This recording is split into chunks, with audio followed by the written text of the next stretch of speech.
Hello students, मैं अंजलि पयाल स्वागत करती हूँ आपका आईसीटी वर्चुअल क्लासरूम देहरादून से। कैसे हैं आप सब लोग? उम्मीद करती हूँ आप सब लोग अच्छे होंगे और अपनी लाइफ में बहुत बेहतर कुछ कर रहे होंगे।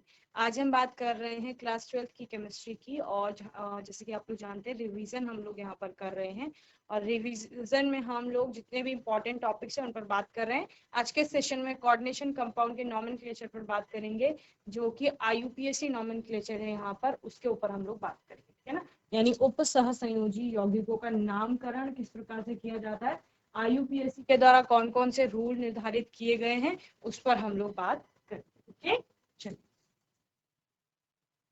Rules for naming coordination compound, उप सह संयोजी यौगिकों के नामकरण के नियम, ठीक है, यानी नामकरण किस प्रकार से किया जाएगा। सबसे पहले the standard rules that must be follow in the nomenclature of coordination compound are explain below, ठीक है ना। यहाँ पर अलग अलग रूल्स दिखाए गए हैं, जिसमें कि सबसे पहला है the ligands are always written before the central metal ion in the name of complex coordination complexes, ठीक है ना। जो कोऑर्डिनेशन कॉम्प्लेक्स होता है पूरा, उस कॉम्प्लेक्स कोऑर्डिनेशन के अंतर्गत अंदर आपका क्या होता है, आपका धातु भी होती है उसके अंदर और आपके लिगेंड्स भी होते हैं। तो सबसे पहले किसका नाम लिखा जाएगा कि लिगेंड का नाम सबसे पहले लिखा जाता है, ठीक है ना। तो ये आपको ध्यान में रखना है।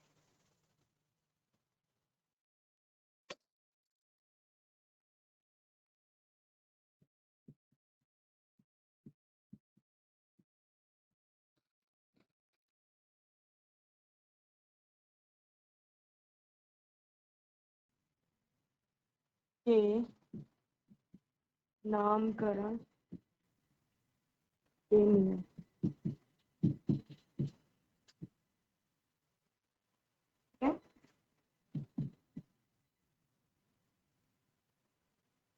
केंद्रीय धातु परमाणु या आयन से पूर्व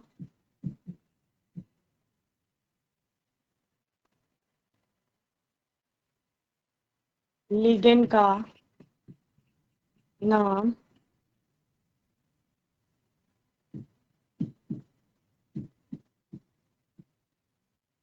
लिखा जाता है।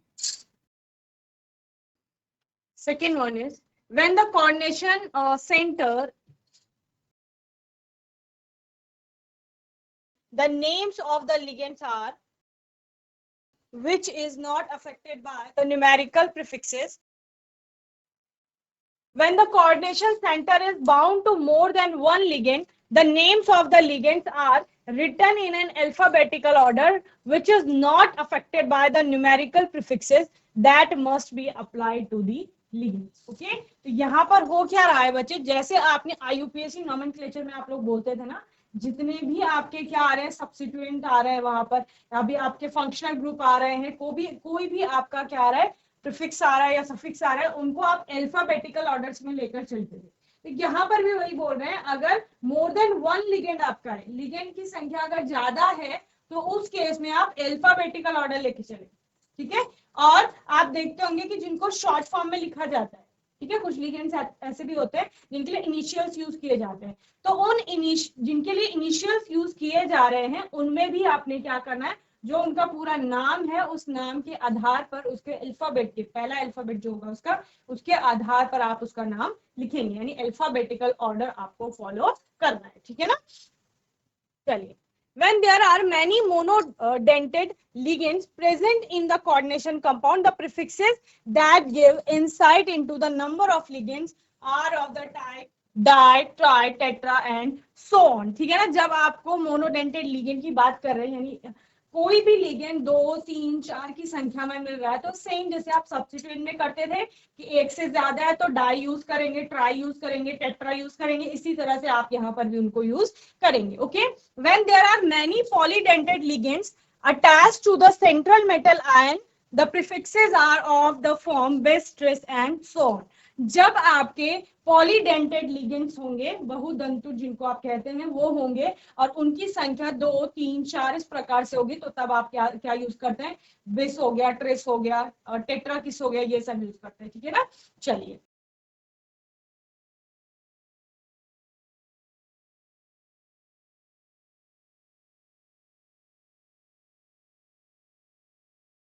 लिगेंडों को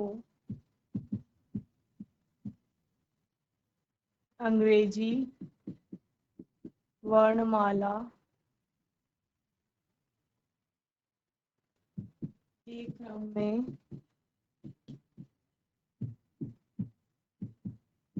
लिखा जाता है, ठीक है ना। और क्या बोला है, order which is not affected by the numerical prefixes that must be applied to the ligand, ठीक है। न्यूमेरिकल प्रीफिक्सेस से उस पर कोई फर्क नहीं पड़ेगा, ठीक है ना। When there are many monodentate ligands present in the coordination compound, the prefixes that give insight into the number of ligands are of the type di, tri, tetra and so on, ठीक है ना। Monodentate ligand यानी एक दंतु ligand जब आपके होंगे उसमें आप क्या कह रहे हैं कि आपका अगर वो 2 आ रहे हैं 3 आ रहे हैं तो उसी प्रकार से आप डाई ट्राई टेट्रा उसके लिए यूज करेंगे, ओके।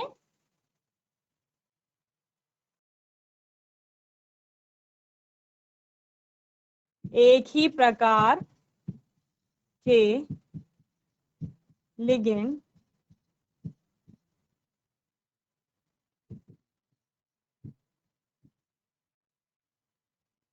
संख्या में एक से,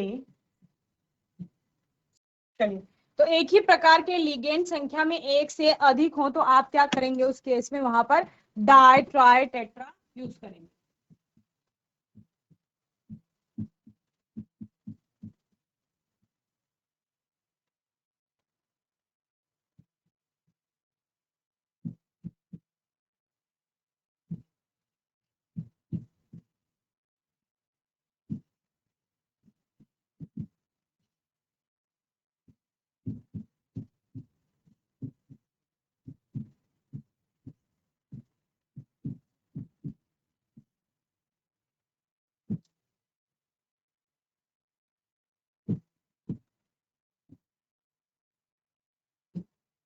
ओके, चलिए।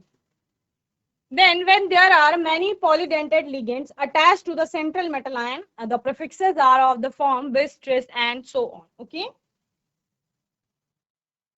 और जब लिगेंड के नाम में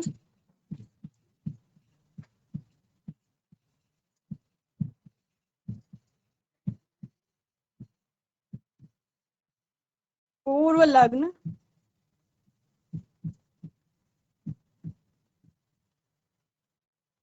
डाई ट्राई आदि पहले से हो तो बिस, ट्रिस, टेट्राकिस यूज किए जाते हैं, ठीक है ना।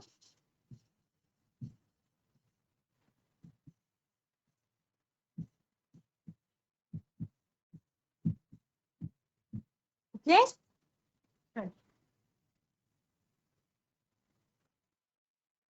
चलिए।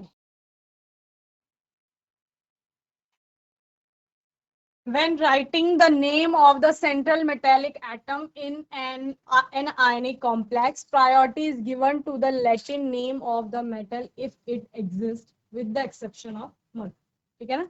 क्या कहा गया, when writing the name of the central metallic atom in an anionic complex, अगर कोई anionic complex है, उस एनायनिक कॉम्प्लेक्स में जो सेंट्रल मेटेलिक एटम है आपका, ठीक है, केंद्रीय धातु परमाणु है, उसका नाम कैसे लिखा जाता है, to the Latin name of the metal, धातु का जो लैटिन में नाम है ना उसके आधार पर लिखा जाएगा।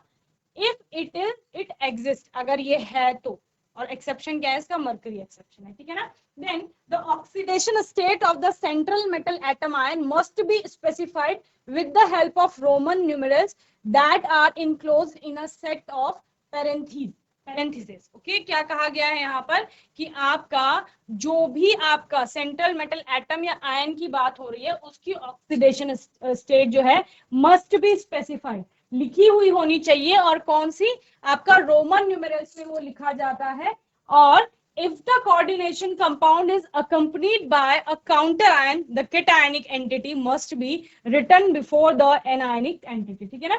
अगर यहाँ पर coordination compounds हैं आपके, ठीक है ना, और बाय अ काउंटर आयन, ठीक है ना, काउंटर आयन है वहां पर, तो वो क्या करेंगे आप लोग, पहले क्या लिखा जाएगा, the cationic entity must be written before the anionic entity. ठीक है ना, दो प्रकार की एंटिटी है, तो जो केटायनिक एंटिटी है उसको पहले लिखा जाएगा और एनायनिक वाली को बाद में लिखा जाएगा। ठीक है ना, चलिए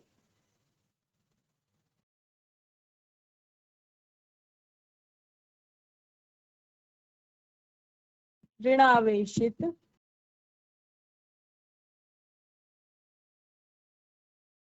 संकुल में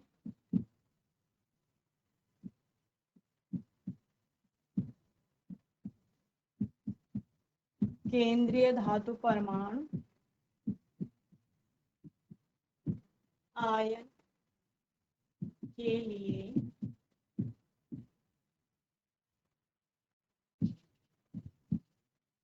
लैटिन नाम भी उपयोग किया जाता है। उदाहरण Fe के लिए जैसे क्या करते हैं, फेरेट। ठीक है,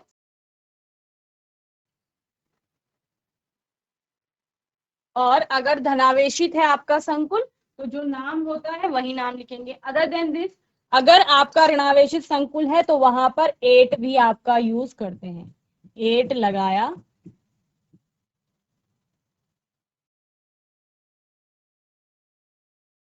का जो नाम है ना उसके आगे, जैसे आपका कोबाल्ट है तो कोबाल्ट एट कर देते हैं। ठीक है ना, इस तरह से। Oxidation state of the central metal atom or ion must be specified with the help of Roman numerals that are enclosed in a set of parentheses. Okay, क्या कहा गया है यहाँ पर, जो आपका धनावेशित, ऋणावेशित तथा उदासीन उप संयोजन सत्ता में धातु की ऑक्सीकरण अवस्था को रोमन अंकों में और कोष्ठक में दर्शाते हैं। ठीक है ना, धातु की ऑक्सीकरण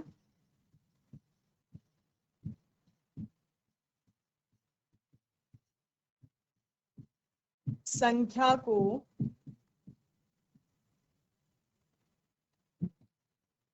रोमन अंकों में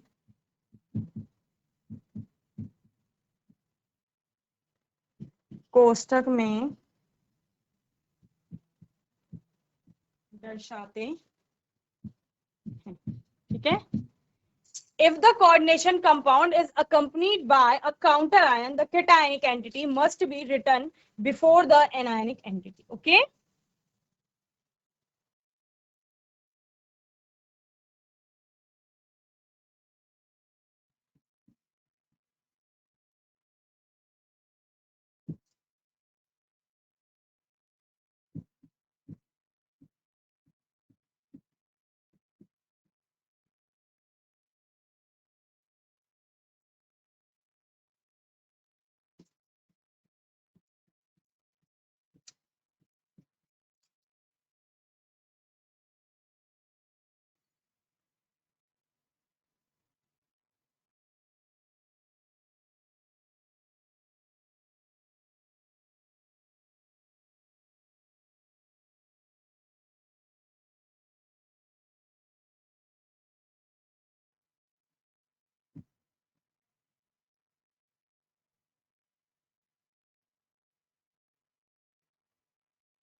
इसके अलावा जो भी आपके लिगेंड्स की बात आपने की कि लिगेंड्स के नाम पहले लिखे जाएंगे, उनमें जो ऋणावेशित लिगेंड्स हैं उनके लिए आप ओ यूज करते हैं उनके नाम के आगे। ठीक है ना, और जो धनावेशित या उदासीन होते हैं उनको एज इट इज आप लिखते हैं। कहीं कहीं पर आपको एक्सेप्शन मिलेंगे, वो साथ साथ हम लोग पढ़ते जाएंगे ना। We have few examples. पहला है आपका K4FeCN6, ये आपका एक कोऑर्डिनेशन कंपाउंड है, इसके लिए नॉमेनक्लेचर किया गया है। तो सबसे पहले जो कोऑर्डिनेशन स्फीयर के बाहर आपका धातु है उसका नाम लिखा गया है पोटेशियम। क्या कहा गया, दोनों में से जो धनायन है उसको पहले लिखा जाएगा, ऋणावेशित आपका बाद में आएगा। ठीक है ना, पोटेशियम हेक्सा साइनोफेरेट। ठीक है ना, इस तरह से इसका नाम आएगा। देन आपका NiCN4 2 निगेटिव जो है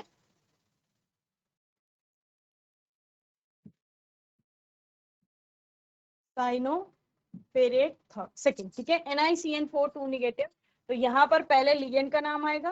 ठीक है, लिगेंड क्या है आपका, साइनो है, साइनो कितने हैं 4, तो टेट्रा साइनो और निकिलेट सेकेंड आयन, ओके, क्योंकि ये आयन बना रहा है।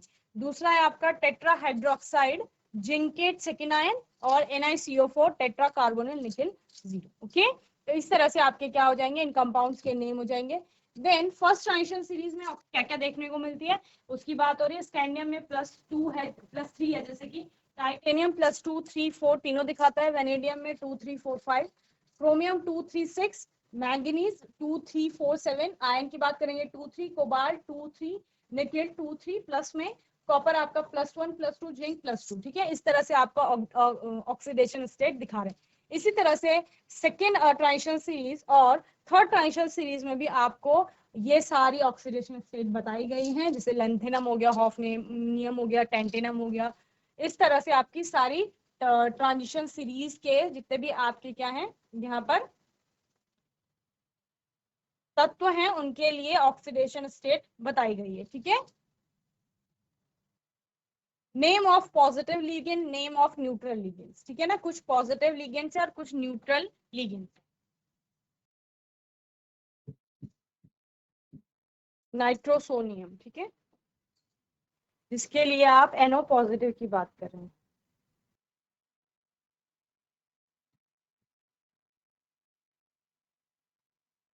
Nitronium NO2 positive. हाइड्राजीनियम NH2 NH3 positive, ठीक है, पूरे पर आएगा आपका पॉजिटिव चार्ज इस प्रकार से ना। Names of neutral ligands, H2O के लिए आप एक्वा या एक्को यूज करते हैं। NH3 अमाइन, CO कार्बोनिल है, NO है नाइट्रोसिल, CS थाय कार्बोनिल, NS थाय नाइट्रोसिल, C5H5N पायरिडीनियम, NH2 CH2 आपका 2 बार है NH2, ये क्या है इथाइलिन डायमीन, ओके, EN से इसको लिखेंगे।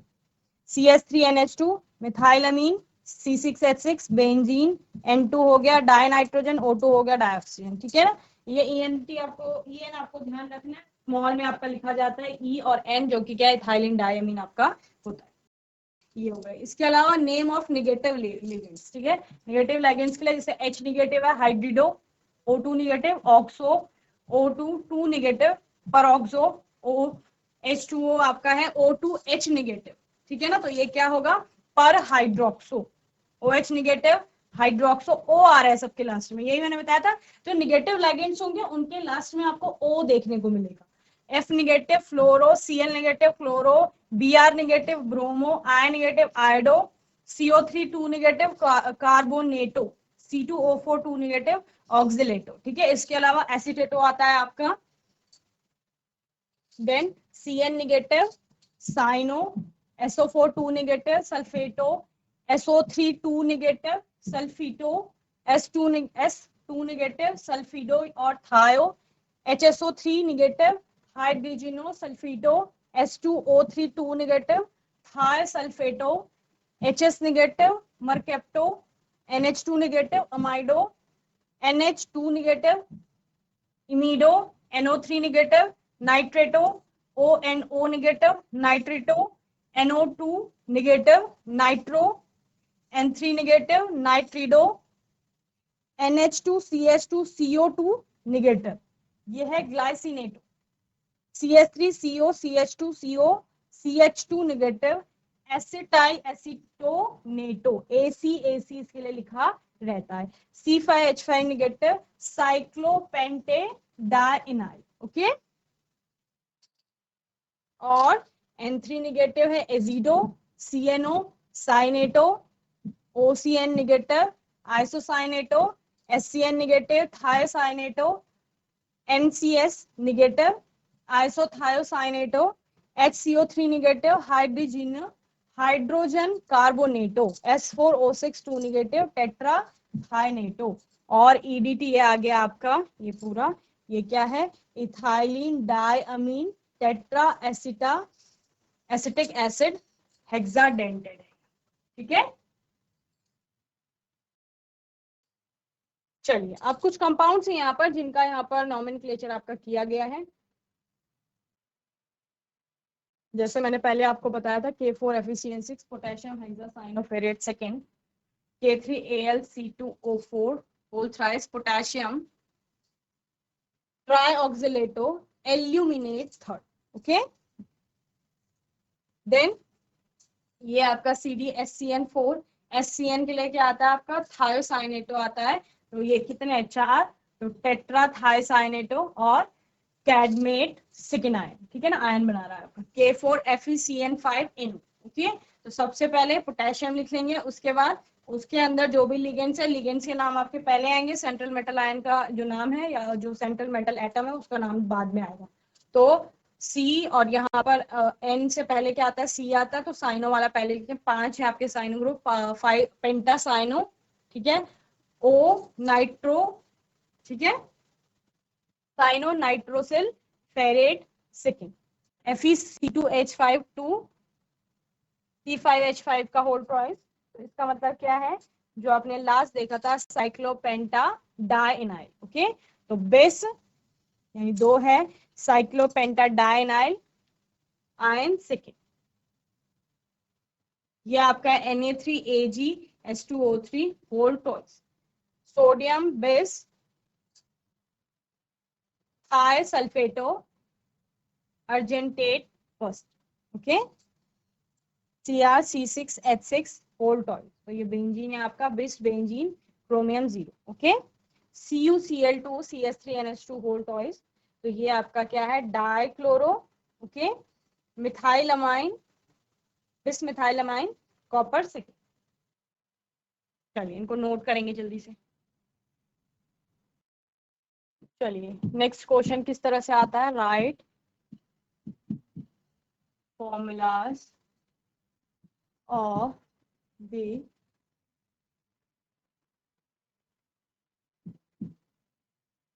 Following compounds. ठीक है, पहला है आपका पोटेशियम,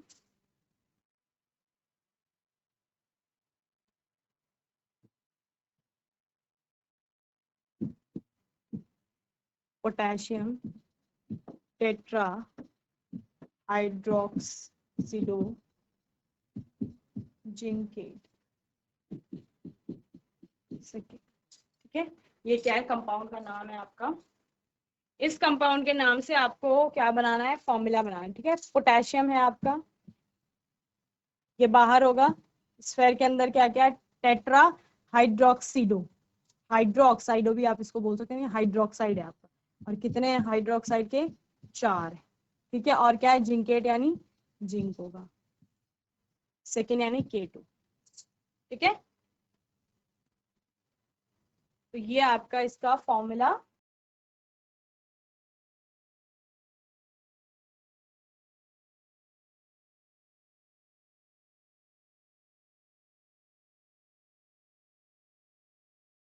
टेट्रा कार्बोनिल निकल। ठीक है, तो ये सारा एक साथ ही आएगा NiCu।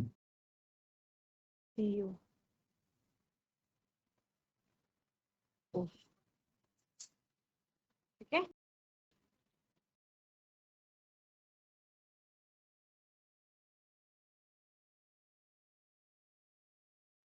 हेक्सामाइन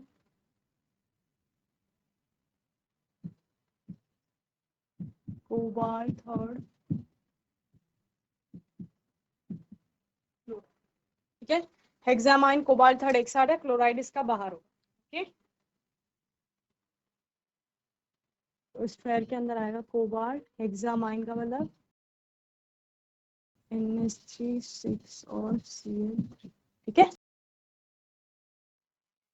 चलिए तो आज के सेशन में हमने क्या किया, आज के सेशन में उप सह संयोजी यौगिकों का नामकरण करना सीखा। ठीक है, जिसमें हमने IUPAC रूल्स को एक बार रिवाइज किया, और फिर कुछ कंपाउंड का यहाँ पर नॉमेनक्लेचर किया, और कुछ कंपाउंड का नाम से हमने फॉर्मूले को डिराइव किया। ठीक है ना, आने वाले सेशन में कुछ और कंपाउंड्स पर हम बात करेंगे, और आप लोगों को क्या करना है, जो भी बुक्स में आपके उप सह संयोजी यौगिक है यानी कोऑर्डिनेशन कंपाउंड्स लिखे गए हैं उनका नॉमेनक्लेचर करेंगे अच्छे से, अगर नाम दिए गए हैं तो नाम से फॉर्मूले को डिराइव करेंगे। ठीक है ना, बाकी कोई डाउट होगा, क्वेश्चन होगा तो आने वाले सेशन में आप लोग पूछ लेंगे, और तब तक के लिए ICT वर्चुअल क्लासरूम से जुड़ने के लिए धन्यवाद।